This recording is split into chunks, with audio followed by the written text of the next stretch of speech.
কিয়ামতের আগে যে মালহামার যুদ্ধ হবে তখন রাসূল সাল্লাল্লাহু আলাইহি ওয়াসাল্লাম বলেছেন মালহামার যুদ্ধের সময় মুসলমানদের ফুস্তাত বা তাবু হবে, শিবির হবে এই ফিলিস্তিনের দামেস্কের পাশে আল গৌতা নামে এক জায়গা আছে, ওই গৌতাতে। এবং ঈসা আলাইহিস সালাম এসে যে দাজ্জালকে হত্যা করবেন সেটাও ওই শামে। ফিলিস্তিনের বাবুল লুদ এখনো একটা জায়গা আছে, ওই জায়গাটার নাম এখনো বাবুল লুদ, ওখানে তিনি দাজ্জালকে হত্যা করবেন। এবং সেখানে একটা সাদা মিনারা আছে, ফেরেশতার পাখায় ভর করে ঈসা আলাইহিস সালাম তখন সেখানে নেমে আসবেন। ওই ফিলিস্তিনের ওই শাম দেশের ওই মিনারার পাশে তিনি এসে পৃথিবীতে তিনি নুজুল করবেন, নুজুল ঈসা আলাইহিস সালাম। তো তিন এবং জাইতুনের কসম করে বেসিকলি আল্লাহ তাআলা ঈসা আলাইহিস সালামের জন্মস্থানের কসম করেছেন। কারণ তিন এবং জাইতুন, ডুমুর এবং জলপাই, অলিভ কোন দেশে বেশি হয়? শাম দেশে। আওয়াজ করে বলেন কোন দেশে? বর্তমান ফিলিস্তিন এবং সিরিয়া। এবং ওই ভূখণ্ডে আল্লাহ নবী ঈসা আলাইহিস সালামের জন্মস্থান। তাহলে এই দুই ফলের কসম করে বেসিকলি আল্লাহ তাআলা ঈসা আলাইহিস সালামের জন্মস্থানের কসম করেছেন। ওনার প্রতি নাজিল হওয়া যে তাওরাত ইনজিল গ্রন্থ, এই রেভেলেশনের কসম করেছেন। আচ্ছা, এরপরে ওয়াতুর সিনিন, সিনাই পর্বতের কসম। সিনাই পর্বত বা তুর পাহাড় হচ্ছে মিশরে অবস্থিত, আর মিশর হচ্ছে মুসা আলাইহিস সালামের জন্মস্থান। কার জন্মস্থান? মুসা আলাইহিস সালামের জন্মস্থান। তাহলে ওয়াতুর সিনিন, তুর পাহাড়ের কসম বুঝিয়ে আল্লাহ তাআলা মূলত মুসা আলাইহিস সালামের জন্মস্থানের কসম করেছেন, যেখানে তাওরাত নাজিল হয়েছে। এরপরে ওয়াহাদাল বালাদিল আমিন, এ নিরাপদ শহর বলে আল্লাহ তাআলা মক্কা শহরকে বুঝিয়েছেন। আর মক্কা কার জন্মস্থান বলেন তো? মুহাম্মদুর রাসূলুল্লাহ সাল্লাল্লাহু আলাইহি ওয়াসাল্লাম, সাইয়্যিদুল মুরসালিন, খাতামুন নবিয়্যিন, রাহমাতাল লিল আলামিন, হাবিবুল্লাহ মুহাম্মদুর রাসূলুল্লাহ সাল্লাল্লাহু আলাইহি ওয়াসাল্লামের জন্মস্থান। তাহলে এই চারটা আয়াতে, চারটা শপথের মধ্য দিয়ে মূলত আল্লাহ তাআলা ঈসা আলাইহিস সালামের জন্মস্থান, মুসা আলাইহিস সালামের জন্মস্থান এবং মুহাম্মদ সাল্লাল্লাহু আলাইহি ওয়াসাল্লামের জন্মস্থান, যেই তিনটা এলাকায়, ভূখণ্ডে তিনটা মেজর ওহী নাজিল হয়েছে। এক তো ঈসা আলাইহিস সালামের কাছে নাজিল হয়েছে ইনজিল কিতাব, আরেকটা হচ্ছে তাওরাত। তাওরাত এমন কিতাব যে কিতাব দিয়ে হাজার হাজার নবীরা ফয়সালা করেছেন। বনি ইসরাইলের অনেক নবীর উপর কোনো কিতাব নাজিল হয়নি, তার মানে তারা রসুল ছিলেন না, তারা নবী, তারা সব কিছু তাওরাত দিয়েই ফয়সালা করতেন। আর রাসূল সাল্লাল্লাহু আলাইহি ওয়াসাল্লামের উপর কোরআন নাজিল হয়েছে। তার মানে প্রথম চারটি শপথ দিয়ে বেসিকলি ইনজিলের শপথ, তাওরাতের শপথ এবং কোরআনের শপথ। বুঝতে পেরেছেন সবাই? শুরুতেই সূরাতুত তিনের কয়েকটা আয়াত তেলাওয়াত করেছি। এটা কালামুল্লাহ মাজিদের 95 নম্বর সূরা। এই সূরাটা মক্কাতুল মুকাররমাতে নাজিল হয়েছে। এই সূরার আয়াত সংখ্যা 8টা। এই সূরার শুরুতে আল্লাহ তাআলা 4টা কসম করেছেন, ওয়াত-তিনি ওয়াজ-জাইতুনি ওয়া-তুরি সিনিনা ওয়া হাযাল বালাদিল আমিন। ওয়াত-তিন, তিনের কসম, ওয়াজ-জাইতুন, জাইতুনের কসম, ওয়া-তুরি সিনিন, সিনাই পর্বতের কসম, ওয়া হাযাল বালাদিল আমিন, আর এই নিরাপদ শহরের কসম। তো 4টা শপথ করেছেন বা আল্লাহ তাআলা কসম করেছেন। কসম দিয়ে আল্লাহ তাআলা কোরআনের অনেক সূরা শুরু করেছেন। যেমন একটা সূরায় আল্লাহ ফজরের সময়ের কসম করেছেন, আল্লাহ বলেছেন ওয়াল ফাজর। আল্লাহ আকাশের কসম করেছেন ওয়াস সামা ইযাতিল বুরুজ। আল্লাহ তাআলা সূর্যের কসম করেছেন ওয়াশ শামসি ওয়া দুহাহা। এভাবে আল্লাহ তাআলা তার সৃষ্টির অনেক কিছুর কসম করে গুরুত্বপূর্ণ কোনো মেসেজ বা বার্তা আমাদের সামনে হাজির করেন। তো এই সূরাতে আল্লাহ তাআলা 4টা জিনিসের কসম করে একটা খুবই গুরুত্বপূর্ণ বার্তা মানব মণ্ডলীর জন্য এই সূরাতে তিনি হাজির করেছেন। এই সূরাটা আমাদের অনেকেরই মুখস্থ আলহামদুলিল্লাহ, এবং আল্লাহ রাসূল সাল্লাল্লাহু আলাইহি ওয়াসাল্লাম প্রায় বিভিন্ন নামাজে এই সূরাটা তেলাওয়াত করতেন। বারা ইবনে আযিব রাদিয়াল্লাহু তাআলা আনহু উনি বর্ণনা করেন যে আমি একবার এশার সালাতে আল্লাহ রাসূল সাল্লাল্লাহু আলাইহি ওয়াসাল্লামের কণ্ঠে নামাজে সূরা 3 তিনি তেলাওয়াত করেছেন, আমি নিজ কানে শুনেছি। এবং ওনার কণ্ঠ যে এত মধুর ছিল, আমার জীবনে এত সুমধুর কণ্ঠের তেলাওয়াত আমি শুনি নাই। আল্লাহর হাবিব সাল্লাল্লাহু আলাইহি ওয়াসাল্লামের কোরআন তেলাওয়াতের যে কণ্ঠ এত সুমিষ্ট ছিল, এত চমৎকার ছিল, শুধু তেলাওয়াত শুনেই অনেকে শাহাদা পড়ে মুসলমান হয়েছে। আবু জাহেল মক্কায় নিষেধ করতো যে কেউ যাবা না মুহাম্মদের কাছে, সে পাগল, সে গণক, সে মিথ্যাবাদী, সে জাদুকর, সে স্বামী স্ত্রীর মধ্যে বিচ্ছিন্নতা নিয়ে আসে, সে বাবা ছেলেকে আলাদা করে দেয়, তার কাছেই যাবা না। আর সে যা বলে শুনবাই না, কানে আঙ্গুল দিয়ে রাখবা। তো মানুষকে যেটা নিষেধ করা হয় বেশি, মানুষের ওইটার ব্যাপারে আগ্রহ থাকে বেশি। সে যত নিষেধ করতো মানুষ আরো বেশি বেশি যেয়ে শুনতো। মানুষকে সে কি বারণ করবে? সে দিনের বেলা নিষেধ করতো, রাতে যে লুকিয়ে লুকিয়ে নিজেই তেলাওয়াত শুনতো। তাহলে চিন্তা করেন যে আল্লাহর হাবিব সাল্লাল্লাহু আলাইহি ওয়াসাল্লামের কোরআনিক রেসিটেশন কত চমৎকার মেলোডিয়াস ভয়েস হলে স্বয়ং আবু জাহাল রাত্রিবেলা লুকিয়ে লুকিয়ে কোরআন তেলাওয়াত শুনতে যেত আল্লাহর হাবিব সাল্লাল্লাহু আলাইহি ওয়াসাল্লামের কণ্ঠে। তো রাসূল সাল্লাল্লাহু আলাইহি ওয়াসাল্লাম সূরাতুত 3টা এশার সালাতে তিনি তেলাওয়াত করেছেন, এই মর্মে হাদিসে পাওয়া যায়। এবং এই সূরাটা একটা ফলের নামে সূরা। 3 একটা ফল, আরব বিশ্বে খুব বেশি হয় 3 ফল। আমরা বাংলাদেশে ডুমুর বলি, ইংরেজিতে ফিগ বলে, ফিগ ট্রি। তো ফলের নামে বেসিক্যালি আল্লাহ তাআলা এই সূরাটাকে এই চ্যাপ্টারটাকে ডেডিকেট করেছেন। আমরা সূরাকে ইংরেজিতে চ্যাপ্টার বলি, কোরআনে 114টা চ্যাপ্টার, এর মধ্যে এই সূরাটা হচ্ছে ফলের নামে ডেডিকেটেড। বিভিন্ন নামে খুব ইনক্লুসিভ হয়েতে আল্লাহ তাআলা কোরআনে সূরাগুলো দিয়েছেন। কোরআনে আপনি প্রাণীর নামে সূরা পাবেন, প্রাণী। মানুষের নামে সূরা পাবেন। মানুষের মধ্যে 3 ভাগ, মুমিন, তারপর কাফির, এরপর মুনাফিক। প্রত্যেকের নামে সূরা। সূরাতুল মুমিনুন আছে, সূরাতুল কাফিরুন আছে, আবার সূরাতুল মুনাফিকুন আছে। আমাদের দৃশ্য জগতের সবচেয়ে বড় প্রাণীটা হচ্ছে হাতি, তাই না? এই হাতির নামে একটা সূরা আছে। বলেন তো ওই সূরার নাম কি? সূরা ফিল। তারপর আমরা যে দেখি আমাদের দৃশ্য জগতের সবচেয়ে ছোট প্রাণী হচ্ছে পিঁপড়া। পিঁপড়ার নামে একটা সূরা আছে, সূরা আন-নামল। আন-নামল মানে পিঁপড়ার সূরা। মাকড়সার নামে সূরা আছে, সূরাতুল আনকাবুত। তারপর গোষ্ঠীর নামে সূরা আছে, সূরাতুল আলে ইমরান। বংশের নামে সূরা আছে, সূরাতুল কুরাইশ, কুরাইশ বংশের নামে সূরা। এইভাবে খুব ইনক্লুসিভ হয়েতে এমন কিছু নাই যে আল্লাহ তাআলা উল্লেখ করেন নাই। মা ফাররাতনা ফিল কিতাবি মিন শাই, উল্লেখ করে নাই কোরআনে এমন কিছু নাই, সব কিছু আল্লাহ তাআলা উল্লেখ করেছেন। তো এই সূরাটা হচ্ছে একটা ফলের নামে। ফলটার নাম হচ্ছে 3 ফল। আল্লাহ তাআলা বলছেন ওয়াত-তিন, তিনের শপথ। আমি একবার সরল বঙ্গানুবাদ করি, এরপর আমি তাফসিরে ঢুকি। তিনের শপথ। ওয়াজ-জাইতুন, জাইতুনের শপথ। ওয়াতুরি সিনিন, সিনাই পর্বতের শপথ। ওয়াহাদাল বালাদিল আমিন, এই নিরাপদ শহরের শপথ। লাকাদ খালাকনাল ইনসানা ফি আহসানি তাকওয়িম, নিশ্চয় আমি মানুষকে খুব চমৎকার সুন্দর অবয়বে সৃষ্টি করেছি। সুম্মা রাদাদনাহু আসফালা সাফিলিন, এরপরে তাকে আবার নিচু থেকে নিচুর দিকে নামিয়ে দিয়েছি। ইল্লাল্লাযীনা আমানু ওয়া আমিলুস সলিহাত, তবে তারা ছাড়া যারা ঈমান এনেছে এবং সৎকর্ম করেছে। ফালাহুম আজরুন গায়রু মামনুন, তাদের জন্য আছে অফুরন্ত পুরস্কার। ফামা ইউকাযযিবুকা বা'দু বিদ্দিন, এগুলো জানার পরও কিসে তোমাকে দিন অস্বীকারের ব্যাপারে উদ্বুদ্ধ করলো? আলাইসাল্লাহু বিআহকামিল হাকিমিন, আল্লাহ তাআলা কি শ্রেষ্ঠ বিচারক নন? সাদাকাল্লাহুল আযীম। এই হচ্ছে এই সূরাটির সরল অনুবাদ। এবার আমরা তাফসিরে ঢুকি। প্রথমে আল্লাহ তাআলা বলেছেন ওয়াত-তিন, তিনের শপথ। 3 মানে তো আমরা জানলাম, 3 মানে ডুমুর। আল্লাহর হাবিব সাল্লাল্লাহু আলাইহি ওয়াসাল্লাম তিনি 3 ফল পছন্দ করতেন এবং এটা ডায়াবেটিক্সের জন্য ভালো, ডায়াবেটিক্স নিয়ন্ত্রণ করে। আমাদের বোনদের যাদের ইররেগুলার মেনস্ট্রুয়েশনাল পিরিয়ড হয়, এটার জন্য এটা খুব ভালো এবং খুব স্ট্রেংথ স্টেমিনা আনে শরীরে। এটা জান্নাতের একটা গাছ। আদম আলাইহিস সালাম এবং হাওয়া আলাইহিস সালামকে যখন আল্লাহ বলেছিল ওয়ালা তাকরাবা হাযিহিশ শাজারাতা ফাতাকুনা মিনায যালিমিন, আদম এবং হাওয়া জান্নাতের সব জায়গায় যেতে মন চায় যাও, যা খেতে মন চায় খাও, এই নিষিদ্ধ গাছের কাছে যেও না, তাহলে তোমরা জালিম হয়ে যাবে। শয়তান এসে উল্টা বুঝালো, সে বলল তোমাদের খেতে নিষেধ করছে কেন জানো? আল্লাহ চায় না যে তোমরা জান্নাতে থাকো, আল্লাহ চায় এখান থেকে তোমাদের বের করে দিবে, কিন্তু তোমরা যদি এই গাছের ফল খাও আল্লাহ বের করতে পারবে না। দেখছেন শয়তানের অবস্থা? শয়তান কিন্তু নেগেটিভিটি নিয়ে সামনে আসে না, আসে খুব আপনার ওয়েল উইশার হিসেবে, উপদেশ নিয়ে, খুব ভালো একটা পজিটিভ ওয়েতে আসে। তো ওনারা খেয়ে ফেললেন এই নিষিদ্ধ গাছের ফল। খাওয়ার ফলে আদম আলাইহিস সালাম, হাওয়া আলাইহিস সালাম, ওনাদের গা থেকে জান্নাতের পোশাকগুলো ঝরে পড়ে গেল। এখন কি দিয়ে ওনারা ওনাদের প্রাইভেটকে ঢাকবেন? তখন ওনারা তাফসির ফি জিলালিল কোরআনে এসেছে যে ওনারা এই 3 গাছের পাতা নিয়ে নিজেদের প্রাইভেট ঢেকেছিলেন। সুবহানাল্লাহ। সেই 3 ফলের কসম আল্লাহ করলেন, ওয়াত-তিন, তিনের শপথ। এরপর আল্লাহ তাআলা বললেন ওয়াজ-জাইতুন, জাইতুনের শপথ। জাইতুন মানে হচ্ছে জলপাই। তো আল্লাহ তাআলা বললেন ওয়াজ-জাইতুন, জাইতুনের শপথ। জাইতুন মানে হচ্ছে জলপাই, ইংরেজিতে আমরা যেটাকে অলিভস বলি। তো আল্লাহ 3-এর কসম করলেন এবং অলিভের কসম করলেন। দুইটাই খুব উপকারী ফল এবং আল্লাহর হাবিব সাল্লাল্লাহু আলাইহি ওয়াসাল্লাম তিনি জলপাইও খুব পছন্দ করতেন। ওনার রেগুলার ফুড আইটেমের মধ্যে জলপাই ছিল, অলিভস ছিল। এটা পাহাড়ি এরিয়া, মরুভূমিতে হয় এবং রাসূল সাল্লাল্লাহু আলাইহি ওয়াসাল্লাম বলেছেন কুলু যাইত ওয়াদ-দাহিনু ফাইন্নাহু মিন শাজারাতিন মুবারাকা, তোমরা অলিভ অয়েল এটা খেও এবং এটা গায়ে মালিশ করো, কেননা এটা বরকতময় একটা গাছের ফল, শাজারা মুবারাকা। এটা শরীরের ব্যাড কোলেস্টেরলকে কমিয়ে দেয়। দাড়িতে অ্যাপ্লাই করলে, চুলে অ্যাপ্লাই করলে সহজে পাকে না দাড়ি চুল, এবং স্কিনে অ্যাপ্লাই করলেও স্কিনের জন্য ভালো, স্কিনের জন্য বেশ ভালো। এটা যাদের সুযোগ হয় আপনারা দাড়িতে চুলে অ্যাপ্লাই করবেন, খাবেন। এটা খাওয়াও যায়। তাম্বুতু বিদ্দুহনি ওয়াসিবগিল লিল আখিলিন, কোরআনে এসেছে। এটা অয়েল হিসেবে ইউজ করে, আবার খাবার হিসেবেও ইউজ করা যায়। সালাদ ড্রেসিংয়ের ক্ষেত্রে কিন্তু অলিভ অয়েল আমরা ইউজ করি। ইদানিং পিজাতে খুব ইউজ করা হয় অলিভ, জলপাইটা।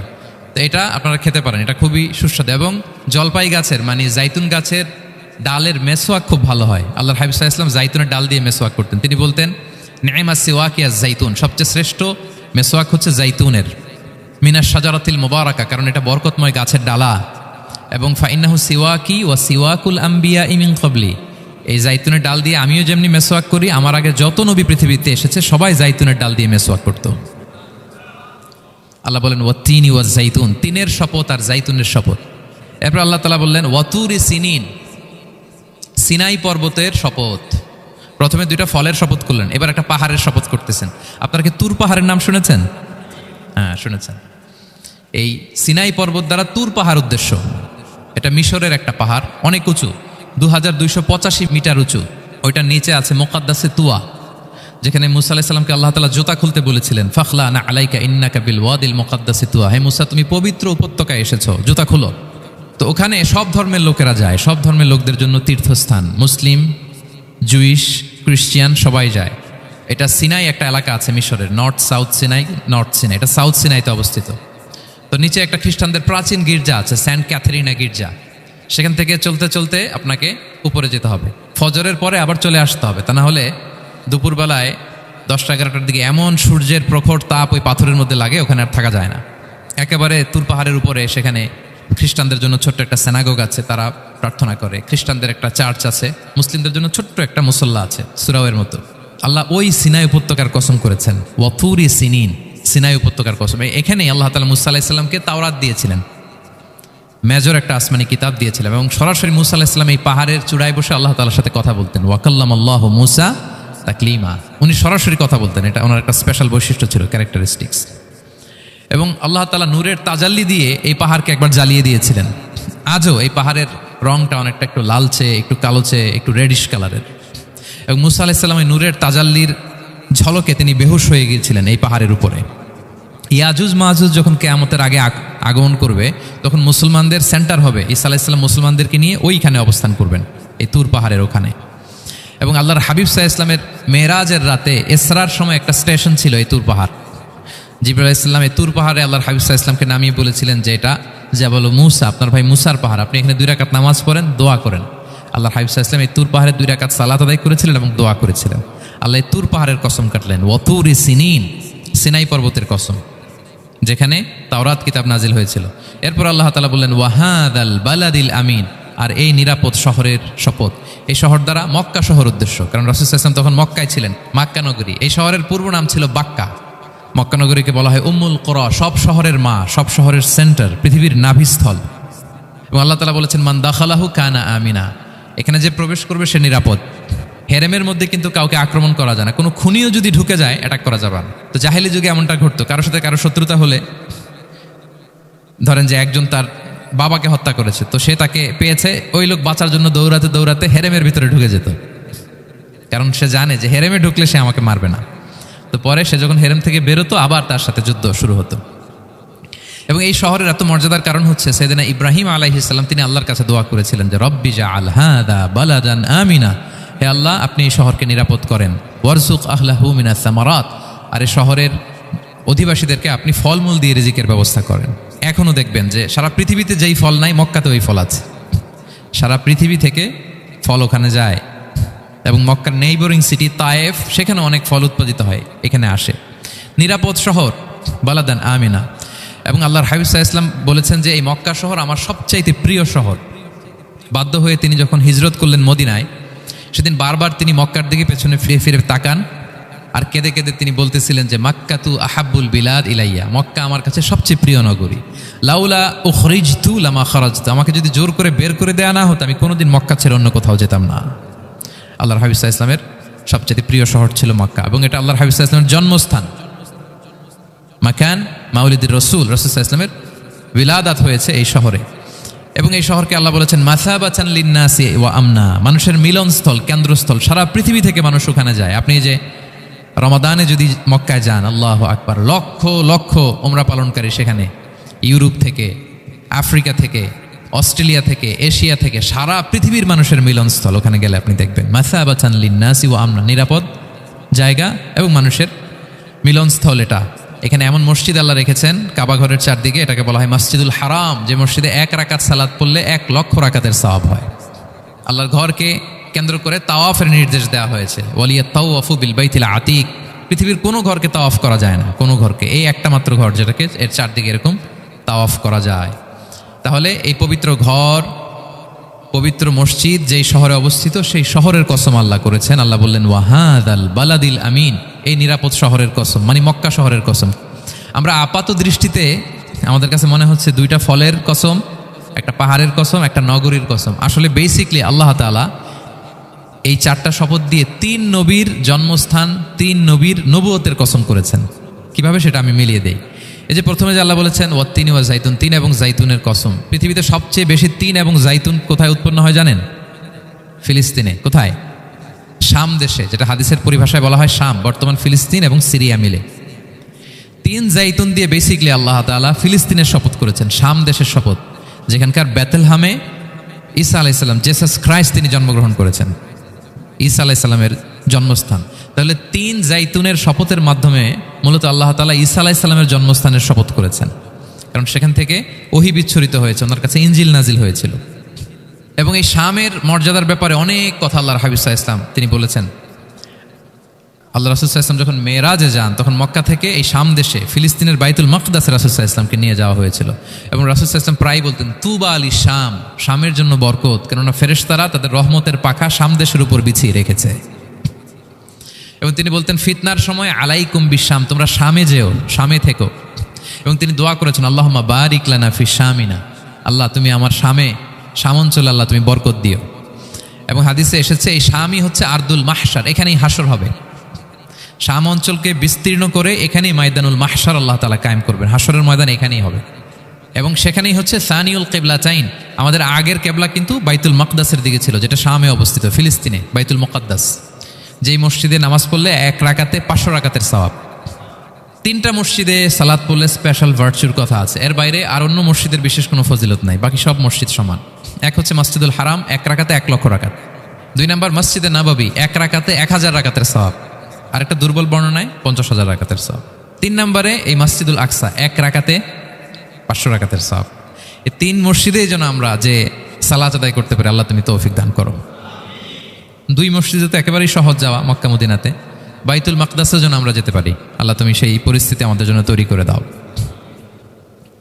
তো এই বাইতুল মাকদাসের দিকে রাসূল সাল্লাল্লাহু আলাইহি ওয়াসাল্লাম টানা 14 বছর নামাজ পড়েছেন। 14 বছর। প্রথম 13 বছর কোনো সমস্যা হয়নি মক্কায়, কারণ তখন কেবলা বাইতুল মুকাদ্দাস থাকলেও রাসূল সাল্লাল্লাহু আলাইহি ওয়াসাল্লাম সামনে রাখতেন কাবাকে। কেবলা বাইতুল মুকাদ্দাস, কিন্তু তিনি তো মক্কায় ছিলেন নবুয়তের প্রথম 13 বছর, সামনে কাবাকে রাখতেন, তারপরে টু দ্য ডাইরেকশন অফ বাইতুল মাকদাস। কিন্তু যখন মদিনায় গেলেন তখন তো আর কাবা নাই, তখন রাসূল সাল্লাল্লাহু আলাইহি ওয়াসাল্লাম কাবাকে মিস করতে আরম্ভ করলেন।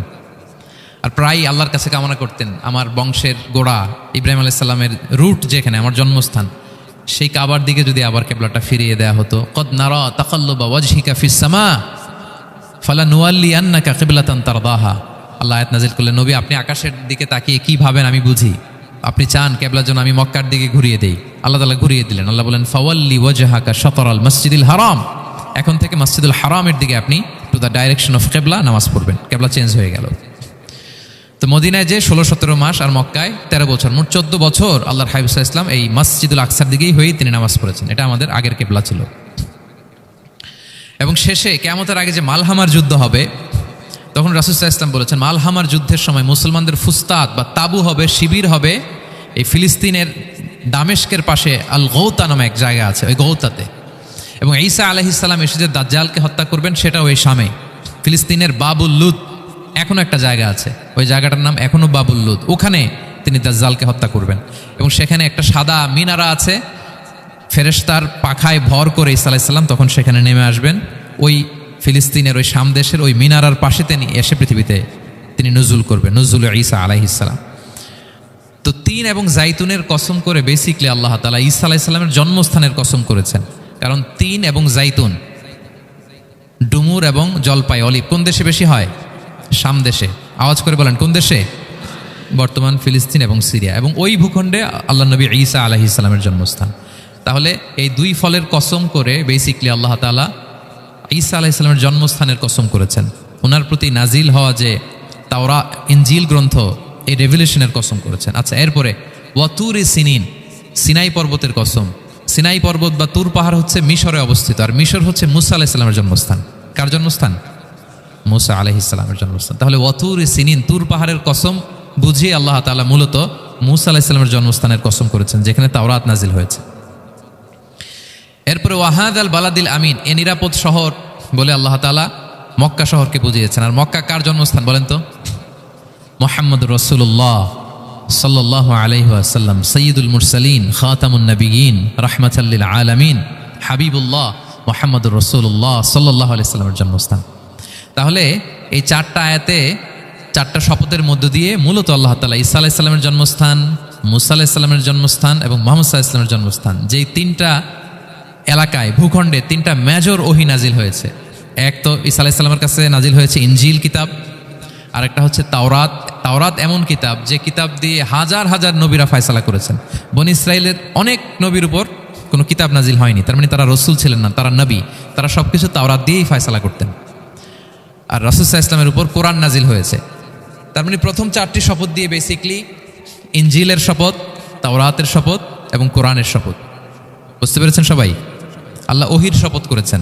দেখেন, ফল, পাহাড়, নগরী মাড়িয়ে সারা পৃথিবী ঘুরিয়ে আপনাদেরকে শেষ পর্যন্ত ইনজিল, তাওরাত এবং কোরআনে নিয়ে আসছেন আমার সাথে আসছেন। হ্যাঁ, এই রেভেলেশনের শপথ আল্লাহ করেছেন। তাহলে ওয়াত্তিনি ওয়াজ্জাইতুনি ওয়াতুরি সিনিনা ওয়া হাদাল বালাদিল আমিন, এই চার আয়াতে চারটা শপথের মধ্য দিয়ে মূলত আল্লাহ তাআলা আসমান থেকে নাজিল হওয়া যে ওহী, এই ওহীর শপথ অথবা ওহী যেই ভূখণ্ডে নাজিল হয়েছে সেই ভূখণ্ডগুলোর শপথ করে আল্লাহ একটা গুরুত্বপূর্ণ কথা বলবেন। সেটা কি? আল্লাহ তাআলা বললেন, লাকাদ খালাকনাল ইনসানা ফি আহসানি তাকওয়িম, আর আমি মানুষকে অত্যন্ত চমৎকার অবয়বে সৃষ্টি করেছি, চমৎকার গঠনে, চমৎকার স্ট্রাকচারে, ডিজাইনে সৃষ্টি করেছি। মানুষের দৈহিক অবকাঠামো গঠন এটা যেমনি চমৎকার, মানুষের ইন্টেলেকচুয়াল কাঠামো এটা চমৎকার, মানুষের আচরণগত যে বিহেভিয়ারাল ট্রেটস, ক্যারেক্টারিস্টিক্স এটাও চমৎকার। প্রত্যেক দিক থেকে আল্লাহ তাআলা নান্দনিকভাবে মানুষকে তিনি তৈরি করেছেন। আমরা যদি দেহের কথা বলি, হিউম্যান অ্যানাটমি নিয়ে যাদের ধারণা আছে, আপনি শুনলে অবাক হবেন এত জটিলভাবে আমাদের দেহটা ফাংশন করে। ঠিক যেই মুহূর্তে আমি কথা বলতেছি আমার ব্রেইন সচল, আমার নার্ভ সিস্টেম সচল, হেয়ারিং সিস্টেম, স্মেলিং সিস্টেম, আমার এই যে হার্ট সচল, সিস্টোলিক ডায়াস্টোলিক অলিন্দ নিলয় হচ্ছে, আমার লাং কাজ করতেছে, কিডনি ইজ ওয়ার্কিং পারফেক্টলি, সব কিছু কাজ করতেছে। এত সূক্ষ্মভাবে আমাদের দেহটা কাজ করে, এটাকে ইংরেজিতে বলে মরফোলজি, আকৃতি সংক্রান্ত যে বিদ্যা, এটা নিয়ে যদি আপনি দেখেন যে মানুষের হাত কিভাবে কাজ করে, মানুষের পা কিভাবে কাজ করে, মানুষের হিউম্যান ব্রেইন কিভাবে কাজ করে, আপনি অবাক হবেন।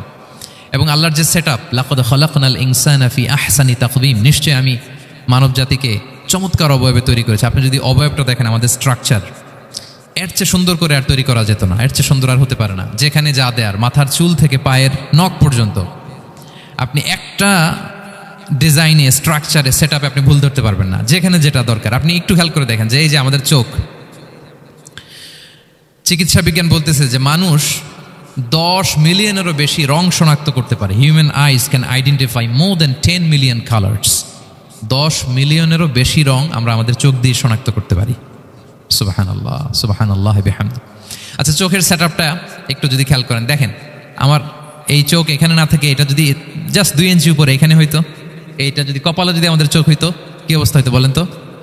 সিজদা দিতে পারতেন আল্লাহকে? বলেন, দিতে পারতেন? আচ্ছা, আমরা কিছু খাওয়ার সময় আমরা কি করি? ওইটা ভালো আছে কিনা, পচে গেল কিনা, স্মেলটা আগে দেখি, তারপরে খাই। দেখেন কত চমৎকার সেট আপ। একটু খেয়াল করেন, এই নাকের সেট আপ যদি এইখানে না থাকে, আমাদের নাক যদি পেছনে থাকতো, খাওয়ার সময় খাবারটা বাসি কিনা, ভালো আছে কিনা কি করতেন? লাকাদ খালাকনাল ইনসানা ফি আহসানি তাকওয়িম। আচ্ছা দেখেন, এই যে আমরা কান দিয়ে শুনি, এই যে কান পেঁচানো, মনে করেন না যে এমনি এমনি পেঁচানো, এই পেঁচানো, এটা এই পথ না থাকলে আমরা শুনতেই পেতাম না।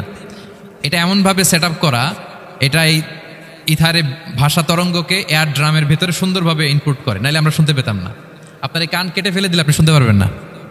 এটা এইভাবেই যেতে হবে, সুরঙ্গটা এইভাবে তৈরি হইতে হবে। আচ্ছা দেখেন, আপনার কান, এই কান যদি এইখানে না থেকে আপনার ডান বগলের নিচে হইতো, বাম কান যদি বাম বগলের নিচে হইতো, তাহলে কি হইতো বলেন? আজকে আমার ওয়াজ কিভাবে শুনতেন বলেন দেখি,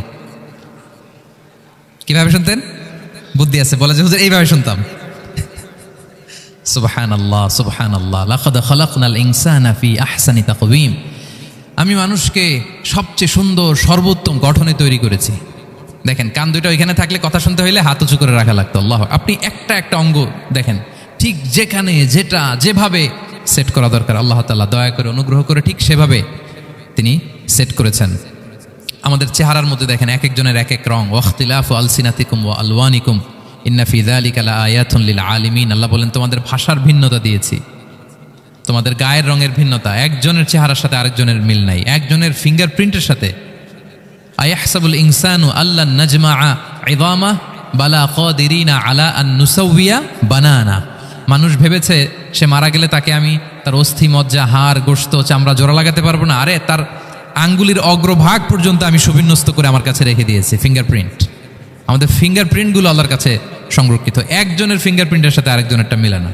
এই যে আমার 10 আঙ্গুলে 10টা ফিঙ্গারপ্রিন্ট, পায়েরগুলো হচ্ছে ফুটপ্রিন্ট, একটার সাথে আরেকটা মিলে। আমার এটার সাথে এটা মিলবে বলেন? আমার সাথে আপনারটা মিলবে? বর্তমানে পৃথিবীতে কত কোটি মানুষের বসবাস বলেন? এই যত মানুষ পৃথিবীতে আছে, একজনের আঙ্গুলের ছাপের সাথে, এই যে বায়োমেট্রিক্যাল অথেন্টিকেশন যে আমরা করি, একজনের ফিঙ্গারপ্রিন্টের সাথে আরেকজনের ফিঙ্গারপ্রিন্টের মিল নাই। একজনের ফুটপ্রিন্টের সাথে ফুটপ্রিন্ট মিল, ইভেন একজনের আই প্রিন্টের সাথে। আমাকে একজন ওনার হসপিটালে নিয়ে গেল ঢাকায়, তো উনি ওনার দরজা খুলতেছে আই প্রিন্ট দিয়ে, মানে উনি না গেলে খুলে না। উনি আর ওনার খুব কাছের স্টাফ, এটা গুরুত্বপূর্ণ একটা অফিস, তো উনি চোখ দিল, আই প্রিন্ট নিল, এরপরে দরজা খুলে যাচ্ছে। দেখেন, একজনের আই প্রিন্টের সাথে আরেকটা আই প্রিন্ট মেলে না। সুবহানাল্লাহ। প্রিয় ভাইরা, একজনের ফিঙ্গারপ্রিন্টের সাথে আরেকজনের ফিঙ্গারপ্রিন্টের কোনো মিল আছে পৃথিবীতে? ফুটপ্রিন্টের সাথে, আই প্রিন্টের সাথে? কারণ ডিজাইনারটা কে বলেন তো? হুয়াল্লাযী ইউসাউবিরুকুম ফিল আরহামি কাইফা ইয়াশা। মায়ের পেটে থাকতেই আল্লাহ তাআলা এগুলো ডিজাইন করে দিয়েছেন। আমি কেমন হব, আমার বৈশিষ্ট্য কেমন কেমন হবে, এই যে আমি যে আমার বাবা দাদা 14 পুরুষের ডিএনএ বয়ে বেড়াই, এগুলো সব নিয়ে আমার বৈশিষ্ট্য, আমার কণ্ঠস্বর, আমার ক্যারেক্টারিস্টিক্স, আমার ফিচার কেমন হবে, সব তিনি আল্লাহ তাআলা মায়ের পেটে থাকতে ডিজাইন করে দিয়েছেন। সুবহানাল্লাহ। আল্লাহ বলছেন, লাকাদ খালাকনাল ইনসানা ফি আহসানি তাকওয়িম। প্রিয় ভাইরা, কসম করার পরে আল্লাহ যে কথাটা বলেন, এটা অনেক গুরুত্বপূর্ণ, খুবই গুরুত্বপূর্ণ বার্তা। আল্লাহ চারটা কসম করে তিনটা নবীর জন্মস্থানের শপথ করে তিনি বললেন, লাকাদ খালাকনাল ইনসানা ফি আহসানি তাকওয়িম। নিশ্চয় আমি অত্যন্ত চমৎকার আকৃতিতে মানুষকে তৈরি করেছি। মানুষের গঠন এরকম, মাথা থেকে পা পর্যন্ত। আমি তো 2-1টার কথা বললাম, চোখ, নাক, কান, আপনি একটা একটা করে যদি ধরেন, আমাদের হেয়ারিং সিস্টেম কিভাবে কাজ করে, হেয়ারিং নার্ভ কিভাবে কাজ করে, আমাদের সেন্সেশন কিভাবে কাজ করে, আমাদের ব্রেন কিভাবে কাজ করে। আমাদের এক একজনের ব্রেন 1.5 কেজি ওজন, 3 পাউন্ডের মতো একটা সুস্থ মানুষের অ্যাভারেজ ব্রেনের ওজন। এই ব্রেনের মেমোরি হচ্ছে 2.5 মিলিয়ন গিগাবাইট। আপনার মোবাইলে স্পেস কত বলেন, মেমোরি কত? হ্যাঁ, 512 জিবি। আর আমার আর আপনার ব্রেইনের যে মেমোরি, এই মেমোরি হচ্ছে 2.5 মিলিয়ন গিগাবাইটস। আল্লাহ, এই যে প্রতি মুহূর্তে আমাদের নিউরন কানেক্টিভিটি হচ্ছে, ব্রেনের স্নায়ুগুলোর যত কানেক্টিভিটি হয়, যত আমরা চিন্তা করে ব্রেনকে খাটাই, নতুন নতুন জিনিস আমরা তৈরি করতে পারি। এবং এমনভাবে আল্লাহ তাআলা এমন সফিস্টিকেটেড ব্রেইন আল্লাহ মানুষকে দিয়েছে, মানুষ পারে না এমন কিছু নাই। মানুষ যা কল্পনা করতে পারে, মানুষ তা করে দেখাতে পারে। এজন্য আমাদের কল্পনার জানালাটাকে বড় করতে হবে। আই রিপিট, মানুষ যা কল্পনা করতে পারে, ইমাজিন করতে পারে, সেটা মানুষ করে দেখাতে পারে। ওই ক্যাপাসিটি দিয়ে আল্লাহ তাআলা মানুষকে তৈরি করেছেন। সুবহানাল্লাহ, সুবহানাল্লাহ। লাকাদ খালাকনাল ইনসানা ফি আহসানি তাকওয়িম। এই ব্রেনকে খাটিয়ে মানুষের কত ইনভেনশন, কত ডিসকভারি, মানুষ সভ্যতার পর সভ্যতা বিনির্মাণ করেছে। চোখ ধাঁধানো মানুষের আবিষ্কার, তাক লাগিয়ে দিয়েছে গোটা বিশ্বে একটার পর একটা করে।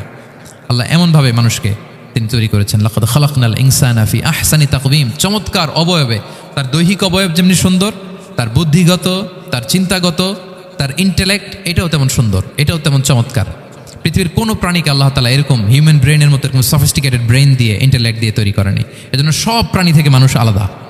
সব প্রাণী থেকে মানুষের চিন্তা, বিবেক, বুদ্ধি এগুলো আলাদা। তাহলে দেখেন, মানুষের শ্রেষ্ঠত্ব মূলত এগুলোর দ্বারা। মানুষ যদি তার চিন্তা, বিবেক, বুদ্ধি খাটায়, সে শ্রেষ্ঠ হয়ে যায়। আমি একটা কথা প্রায় বলি যে, মানুষ যদি ভালো হয়, সে ফেরেশতার চেয়েও ভালো, আর মানুষ যদি খারাপ হয়, সে পশুর চেয়েও নিকৃষ্ট। আল্লাহ বলেন, উলাইকা কাল আনআমি বাল হুম আদাল লাহুম কুলুবুল লা ইয়াফকাহুনা বিহা ওয়া লাহুম আ'য়ুনুল লা ইউবসিরুনা বিহা ওয়া লাহুম আযানুল লা ইয়াসমাউনা বিহা উলাইকা কাল আনআমি বাল হুম আদাল। তাদের হৃদয় আছে, ওটা দিয়ে অনুধাবন করে না সত্যকে। চোখ আছে, ওটা দিয়ে সে সত্যটা দেখে না। কান আছে, হকের কথা শুনে না। উলাইকা কাল আনআম, আল্লাহ বলেন তারা প্রাণীর মতো, চতুষ্পদ জন্তুর ন্যায়। শুধু অতটুকুই না, বাল হুম আদাল, তারা তার চেয়েও নিকৃষ্ট, তার চেয়েও নিকৃষ্ট। তাহলে মানুষ ভালো হলে সে ফেরেশতাকে ছাড়িয়ে যায়, আর মানুষ নিকৃষ্ট হলে সে পশুত্বকে হার মানায়। কথা বুঝতে পেরেছেন? মানে আমরা ভালো হলে সবচেয়ে ভালো, খারাপ হলে সবচেয়ে খারাপ। একটা পশু আর একটা পশুকে হত্যা করে কেটে 20 টুকরা করছে, এরকম কোনো নিউজে আসছে কোনোদিন? কিন্তু আশরাফুল মাখলুকাত মানুষ, তার মতো রক্তে মাংসে গড়া আরেকটা মানুষকে নির্মমভাবে হত্যা করে কেটে 20 টুকরা করে বস্তাবন্দি করে ডোবার মধ্যে ফেলে রাখছে। এরকম নিউজ আসছে না বলেন?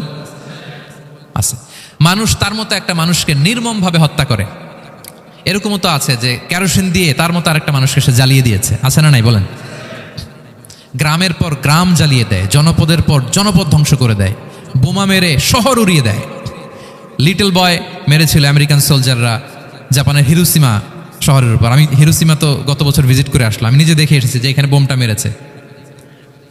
মুহূর্তের মধ্যে পুরো শহর ভ্যানিশ, এমন রেডিয়েশন। তো যেই আমেরিকান পাইলট বোমা মারতেছে সেও মানুষ, সেও কি? আর যাদেরকে ধ্বংসের জন্য এই লিটল বয় মারলো হিরোশিমাতে আর ফ্যাটম্যান মারলো নাগাসাকিতে, এরাও কি? তাহলে দেখেন, মানুষ তার মতো আরেকটা মানুষকে এরকম মেরে টুকরো টুকরো কুচি কুচি করতে সে দ্বিধাবোধ করে না। আল্লাহ, মানুষ গণহত্যা চালায়, জেনোসাইড। এই যে আমাদের বাংলাদেশে তো কিছুদিন আগে হলো গণহত্যা, হেলিকপ্টার থেকে গুলি করে বাচ্চা মেরে ফেলতেছে। কার বাচ্চা? কার কলিজার টুকরা সন্তান? Don't care. জনগণের টাকায়, ট্যাক্সের টাকায় কিনা বুলেট, হেলিকপ্টার দিয়ে জনগণকে, ছাত্রদেরকে হত্যা করা হয়েছে। দেখেন, সেও মানুষ। যারা হত্যা করতেছে, গণহত্যা, জেনোসাইড চালিয়েছে, তারাও মানুষ। তাহলে মানুষ যদি খারাপ হয়, মানুষের চেয়ে খারাপ আর কেউ হয়? আর মানুষ ভালো হলে মানুষের চেয়ে ভালো কেউ হতে পারে? মানুষ এমন জায়গায় যেতে পারে যেখানে ফেরেশতারাও যেতে পারে না। জিবরাইল ইসলামের যাওয়ার সীমানা যেখানে শেষ, মুহাম্মদ সাল্লাল্লাহু আলাইহি ওয়াসাল্লামের ঊর্ধ্ব জগতের কাহিনী সেখান থেকে শুরু। আল্লাহু আকবার। তাহলে মানুষ ভালো হলে ফেরেশতাকে ছাড়ায়, মানুষ খারাপ হলে পশুত্বকে হার মানায়। So the decision is yours. রাস্তা দুইটা, আপনি কোন দিকে যাবেন? আপনি কি ডান দিকে জান্নাতের পথে যাবেন নাকি বাঁ দিকে জাহান্নামের পথে যাবেন? সিদ্ধান্ত আপনার। আল্লাহ তাআলা বললেন, লাকাদ খালাকনাল ইনসানা ফি আহসানি তাকওয়িম। আমি মানুষকে চমৎকার আকৃতিতে তৈরি করেছি। হাতের মেকানিজম কি, পায়ের মেকানিজম কি, আমার চেয়ে আপনারা ভালো জানেন। এগুলো ঘন্টার পর ঘন্টা আপনি বলতে পারবেন যে কেমনভাবে আল্লাহ তাআলা তৈরি করেছেন। আল্লাহ বলেন, মানুষকে আমি অত্যন্ত চমৎকার আকৃতি দিয়ে তৈরি করেছি। তার সৃষ্টিগত কাঠামো, তার বুদ্ধিবৃত্তিক কাঠামো, তার চিন্তাগত কাঠামো, তার আচরণগত কাঠামো, তার নৈতিকতায় তাকে এমন উচ্চ মর্যাদার আসন আমি দিয়েছি, এটা যদি সে অ্যাচিভ করে, বিলং করে, তাহলে তার চেয়ে শ্রেষ্ঠ কেউ আর হতে পারে।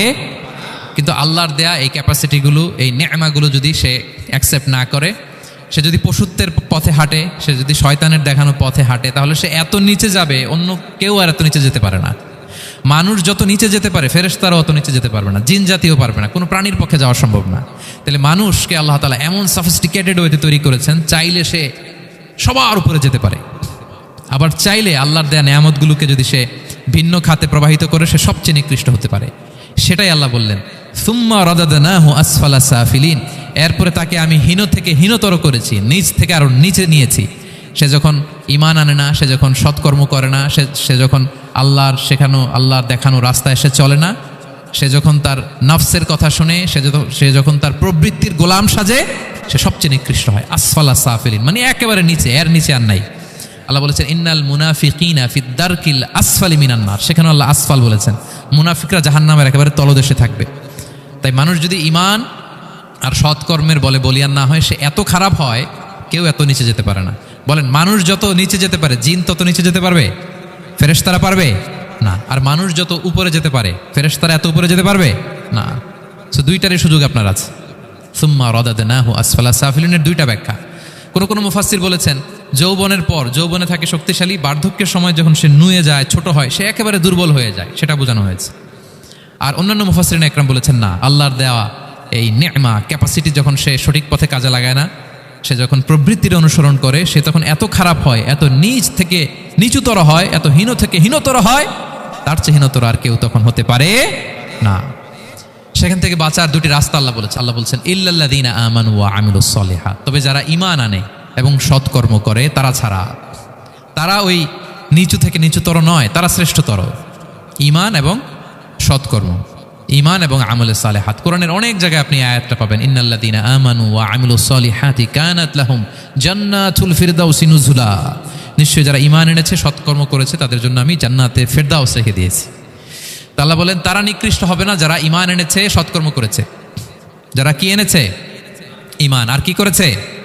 সৎকর্ম করেছে। ইল্লাল্লাযীনা আমানু, যারা ঈমান এনেছে, সৎকর্ম করেছে, ফালাহুম আজরুন গায়রু মামনুন, তাদের জন্য রয়েছে অফুরন্ত পুরস্কার, মানে জান্নাত। তাদের জন্য কি? ওই জান্নাতে যেতে আমরা চাই কি চাই না বলেন? রাস্তা কয়টা? এটা চলে গেছে ডান দিকে, এটার গন্তব্য হচ্ছে ডেস্টিনেশন জান্নাতুল ফিরদাউস। আর এটা শয়তানের পথ, এটা আপনার প্রবৃত্তির দেখানো পথ, এটা চলে গিয়েছে জাহান্নামে। So now the decision is yours. আপনার ডিসিশন, কোন দিকে যাবেন, ডানে না বায়ে? জান্নাতে না জাহান্নামে? জান্নাতে যেতে চাই আমরা। ফালাহুম আজরুন গায়রু মামনুন, তাদের জন্য আছে অফুরন্ত নেয়ামত, অফুরন্ত পুরস্কার। আমরা যেন সেই পুরস্কার লাভে ধন্য হতে পারি, আমরা সবাই বলি আমিন। আল্লাহ বলেন এইভাবে 4টা কসম করার পরে, এত গুরুত্বপূর্ণ বার্তা হাজির করার পরে, তোমার ঘুমন্ত বিবেককে জাগিয়ে তোমাকে বার্তা দেওয়ার পরেও কিভাবে তুমি অস্বীকার করতে পারো আখিরাতকে? ফামা ইউকাযযিবুকা বা'দু বিদ্দিন, এরপরেও কোন বিবেকে, কোন আকলে, কোন সাহসে তুমি কর্মফল দিবসকে অস্বীকার করো? কোন সাহসে? এখানে দিন দ্বারা উদ্দেশ্য কর্মফল, ভালো করলে যে ভালো পাবে, খারাপ করলে যে খারাপ পাবে। দিনের অনেক অর্থ, এটা তাফসিরে গেলে সময় কুলাবে না। ফামা ইউকাযযিবুকা বা'দু বিদ্দিন, এরপরেও কর্মফলকে অস্বীকার করার সাহস তুমি কোত্থেকে পাও? কিসে তোমাকে উদ্বুদ্ধ করে কর্মফল দিবসকে অস্বীকার করতে? আলাইসাল্লাহু বিআহকামিল হাকিমিন, আল্লাহ তাআলা কি শ্রেষ্ঠ বিচারক নন? সূরা আবু দাউদে আল্লাহর হাবিব সাল্লাল্লাহু আলাইহি ওয়াসাল্লাম বলেন, কেউ যদি সূরাতুত তিন তেলাওয়াত করে, করতে করতে যদি শেষ আয়াতে চলে আসে, আর সে যখন পড়ে আলাইসাল্লাহু বিআহকামিল হাকিমিন, আল্লাহ তাআলা কি শ্রেষ্ঠতম বিচারকদের মধ্যে সর্বশ্রেষ্ঠ বিচারক জাজ নন, তখন সে যেন উত্তর দেয়, এটা তো আল্লাহর প্রশ্ন। আলাইসাল্লাহু বিআহকামিল হাকিমিন, আল্লাহ আমাদেরকে প্রশ্ন ছুড়ে দিয়েছেন যে আল্লাহ তাআলা কি শ্রেষ্ঠ বিচারক নন? তখন যে তেলাওয়াত করে সে যেন বলে বালা বালা ওয়া আনা আলা যালিকা মিনাশ শাহিদিন। বালা মানে অবশ্যই, হ্যাঁ আল্লাহ অবশ্যই আপনি শ্রেষ্ঠ বিচারক, আর আপনি যে শ্রেষ্ঠতম বিচারক এই সাক্ষী আমি দিচ্ছি, এই ঘোষণা আমি দিচ্ছি। পড়েন সুবহানাল্লাহ। আপনি দেখবেন মসজিদুল হারামে, হারামাল মাক্কিতে যখন তেলাওয়াত করে ইমাম সাহেবরা, এই আয়াতের পরেই যদি রুকুতে যায় দেখবেন ফিস ফিস করে বলে যে বালা বালা ওয়া আনা আলা যালিকা মিনাশ শাহিদিন। আমি নিজে শুনেছি, দেখবেন ওনার এটা পরে, কারণ আল্লাহ এখানে প্রশ্ন ছুড়ে দিয়েছেন। আর উত্তর হিসেবে বলতে হবে বালা ওয়া আনা আলা যালিকা মিনাশ শাহিদিন, আল্লাহ অবশ্যই আপনি শ্রেষ্ঠ বিচারক। আল্লাহর চাইতে শ্রেষ্ঠ বিচারক আর হতে পারে? আমরা কত লাকি যে আল্লাহর আহকামুল হাকিমিন হিসেবে বিচারক পেয়েছি। আমাদের বিচার যদি অন্য কেউ করতো, নিজেরা যদি নিজেদের, আল্লাহ যদি বলতো তোরটা বিচার তুই কর আর তোরটা তুই কর, কি অবস্থা হইতে বলেন? যার সাথে যার শত্রুতা আছে ওইখানে দেখাই দিত। কিন্তু আমরা বিচারক হিসেবে পেয়েছি কাকে? আল্লাহ কি পার্সিয়ালিটি করবে বিচারে? স্বজনপ্রীতি করবে? কারো উপর জুলুম করবে? কাউকে ঠকাবে? আল্লাহ বলেন ওয়ামা আনা বিযাল্লামিল লিল আবিদ, আমি কখনো আমার বান্দার উপর জুলুম করি না, জুলুম করি না। ওয়া নাদাউল মাওয়াজিনাল কিসতা লিয়াউমিল কিয়ামা, কিয়ামতের দিন আমি মিজান নামে এমন এক ন্যায় বিচারের মানদণ্ড স্থাপন করব, ফালা তুযলামু নাফসুন শাইআ, এক বিন্দু পরিমাণ কেউ মাজলুম হবে না, এক বিন্দু পরিমাণ কেউ মাজলুম হবে না। এজন্য দুনিয়াতে যদি বিচার না পান, আল্লাহর দরবার বিচারটা দিয়ে রাখেন, সেদিন বিচার হবে। আহকামুল হাকিমিন আপনারা ঠকাবে না। দুনিয়াতে বিচার পান নাই, মাজলুম হয়েছেন, মানুষ ভুল বুঝছে, কেউ আপনার ঠিকমতো বুঝে নাই, আপনার কথাটা কাকে বলবেন? বিপদে পড়লে ক্রাইসিস মোমেন্টে কাকে শেয়ার দিবেন? না ফেসবুকে শেয়ার দিবেন? আমরা তো ফেসবুকে শেয়ার দিয়ে দিই এখন। ফেসবুকে শেয়ার দেওয়ার আগে, বন্ধুকে শেয়ার দেওয়ার আগে, স্ত্রীর কাছে শেয়ার করার আগে আমার সমস্যার কথা আগে শেয়ার করব কাকে? কারণ আলাইসাল্লাহু বি আহকামিল হাকিমিন, আল্লাহ বলছেন আমি কি শ্রেষ্ঠ বিচারক নই? বালা বালা ইয়া রব ওয়া আনা আলা যালিকা মিনাশ শাহিদিন, অবশ্যই আল্লাহ আপনি শ্রেষ্ঠ বিচারক। ক্লিয়ার হয়েছে না সবার কাছে? শপথ কয়টা ছিল? 4টা। মূলত নবুয়তের শপথ, তাই না? নবুয়ত আমাদের জন্য সবচাইতে বড় নেয়ামত। কারণ নবীরা যদি আমাদেরকে এই তথ্যগুলো না দিতেন, আমরা জান্নাত জাহান্নাম চিনতাম? ভাইরা বলেন তো, আখেরাত চিনতাম? এই যে আখেরাত হবে, পুলসিরাত হবে, day of judgement, day of accountability, আল্লাহর সুপ্রিম কোর্টের কাঠ গড়ায় পাই টু পাই হিসাব দিতে হবে, নবীরা না এসে বললে আমরা এত বুঝতাম না। নবীরা জান্নাত জাহান্নাম চিনিয়েছে, আল্লাহর বিশদ পরিচয় আমাদের সামনে তুলে ধরেছে, আখিরাতের পরিচয়, লাইফ আফটার ডেথ কিরকম হবে, সবকিছু আমাদের কাছে তুলে ধরেছে। সো নবুয়ত আল্লাহ তাআলার পক্ষ থেকে অনেক বড় নেয়ামত। 2 নম্বর নেয়ামত হচ্ছে আল্লাহ তাআলা আমাদেরকে যে ক্যাপাসিটি দিয়েছে, বুদ্ধিমত্তা, ইন্টেলেক্ট, বিচার বিশ্লেষণ, যেটা দিয়ে আমরা অন্যান্য সব প্রাণী থেকে আলাদা, এটাও আল্লাহর বড় নেয়ামত। এই নেয়ামতের শুকরিয়া যেন আমরা করি। এবং আমি যেটা বলেছি, মানুষ যেটা কল্পনা করতে পারে সেটা সে করেও দেখাতে পারে। সো আল্লাহ তাআলা যাকে যেই কোয়ালিটি দিয়েছে, ক্যাপাসিটি দিয়েছে, আমরা যেন এই নেয়ামতের শুকরিয়া করি। নেয়ামতের শুকরিয়া করলে এই নেয়ামত দেওয়ার ধারাবাহিকতা এটা বাড়িয়ে দেয় কে? লা ইন শাকারতুম লা আযীদান্নাকুম ওয়া লা ইন কাফারতুম ইন্না আযাবি লাশাদীদ। শুকরিয়া করলে নেয়ামত আরো বাড়িয়ে দেব। তাহলে প্রথম নেয়ামত ছিল নবুয়ত, প্রফেটহুড, প্রফেসি, এটা অনেক বড় নেয়ামত। এই রেভেলেশন এসে আমাদেরকে এনলাইটেন করেছে। তা না হলে আমাদের গডকে, গডের ফিচার কি, আখেরাত কি, জান্নাত কি, জাহান্নাম কি, the concept of punishment, concept of আখেরা, কিছুই আমরা ভালোভাবে বুঝতাম না। এটার শপথ আল্লাহ করেছেন। আল্লাহ আমাদেরকে নেয়ামত দিয়েছেন, ক্যাপাসিটি দিয়েছেন, সক্ষমতা দিয়েছেন, সবচাইতে সফিস্টিকেটেড ব্রেন দিয়ে তৈরি করেছেন, এটা একটা বড় নেয়ামত। এবং রাস্তা দেখিয়ে দিয়েছেন, হয় ডানে নয় বায়ে। এবং তিনি আশ্বাস দিয়েছেন যে তোমাদেরকে সঠিক ফায়সালার মাধ্যমে বিচার করা হবে সেদিন। তাই আমাদের বিপদে আপদে সবসময় আমরা যেন ফরিয়াদ করি এক মহান সত্তার কাছে। বলুন তো আওয়াজ করে, তিনি কে? আল্লাহর কাছে যেন আমরা ফরিয়াদ করি। আল্লাহ তাআলা আমাদের সবাইকে কথাগুলো বুঝা আর আমল করার তৌফিক দান করুক। হাযা মা ইনদি ওয়াল ইলমু ইনদাল্লাহি আলাইহি তাওয়াক্কালতু ওয়া ইলাইহি উনীব। সুবহানাকাল্লাহুম্মা ওয়া বিহামদিকা আশহাদু আল্লা ইলাহা ইল্লা আনতা আস্তাগফিরুকা ওয়া আতুবু ইলাইক।